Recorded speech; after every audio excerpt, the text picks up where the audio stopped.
Mtazamaji wa Gift Online TV, siku ya leo tumepata bahati katika kujumuika katika kijiji cha Meru ambapo kulikuwa kuna kadhi mbalimbali katika ubovu wa barabara. Wananchi washindwa kuna kufanya kazi zao, hasa hususan wakati wa mvua, wanashindwa kutoka sehemu moja kwenda sehemu nyingine. Lakini pia kuna mambo kadha ambao wanashindwa kufanya. Kama wanajua wakulima wanashindwa kwenda mashambani, lakini pia kutembelea sehemu moja au kwenda sehemu nyingine. Hapa niko na mtu ambaye anakwenda kuzungumza changamoto ambayo wamekwisha kuipitia, lakini sasa hivi waliamua kujichanga wenyewe na kijiji wa mtaa huu wa Meru ili kuhakikisha wanaweza kuweka at least wapate moram, lakini pia wanaweza kuomba mchango wao kwa serikali ya awamu ya 6 Rais Samia Suluhu Hassan kuweza kuangalia kwa jicho lingine ambalo kuweza kuwasaidia kuweza kupata barabara kiwango cha lami ili waweze kufanya shughuli zao za hapa na pale. Asante sana mwandishi.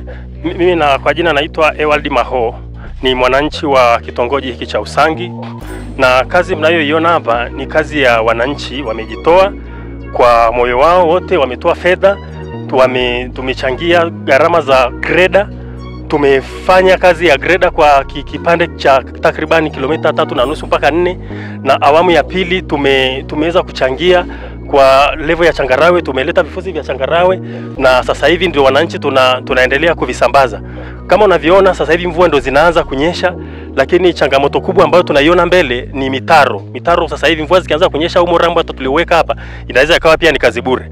Kwa hiyo tulikuwa tunaomba serikali ya awamu ya 6, tunaamini serikali ya awamu ya 6 chini ya Mama Samia Suluhu Hassan ni serikali sikivu sana, na tunaamini mtatusaidia kwa hili. Karibuni sana mjionee maendeleo ambayo tunafanya wananchi kwa kujitoa. Mimi kwa jina naitwa Fausta Stanislaus Mbuya. Kwa kweli barabara ilikuwa inatutesa sana, mpaka sasa hivi tukaona juu watoto wetu huko mkoani wakaona ngoja wafanye hiyo juu chini na sisi tufanye kwa mikono. Mpaka sasa hivi tunaomba tu Mama Samia tusaidie tu mama kwa hii barabara ili tuweze kujua kama hii ni barabara inapita watu. Kuna barabara nyingine ya kuelekea pale upande wa Sumi kwenye barabara ya lami. Hii ni chafu kama hii tena na inatuhusu sisi.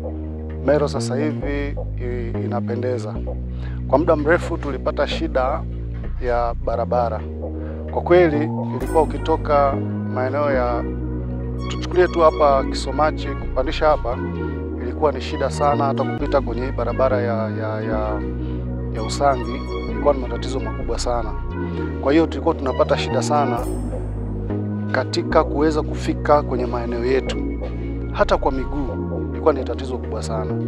Kwa hiyo baada ya kuingia madarakani na viongozi wenzangu, tukajaribu kuunganisha nguvu zetu za wanakijiji ili kuweza kupata angalau nafasi nzuri ya kuweza kushughulika na matatizo yale ambayo tumeona yanatukabili siku hadi siku. Ndio hivi mnavyoona mambo yanaenda vizuri. John Lady Msaki wa kitongoji cha Usangi, kijiji Meru. Mimi ni mkarakati wa hii barabara.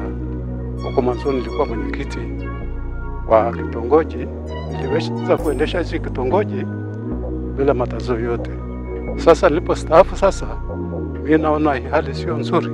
Ndio maana nilijitokeza kuja kuchangia na vijana ili tuweze kujenga hii barabara yetu, kutokana na vijana wetu wanatupiga jeki kidogo hapa kuweka moramu hapa. Mtazamaji wa Gift Online TV, tuliweza kufika hapa katika kuzungumza na wananchi ambao wameweza kujitolea ili kutengeneza barabara yao. Mimi ni Esther Mamkwe na hii ni Gift Online TV.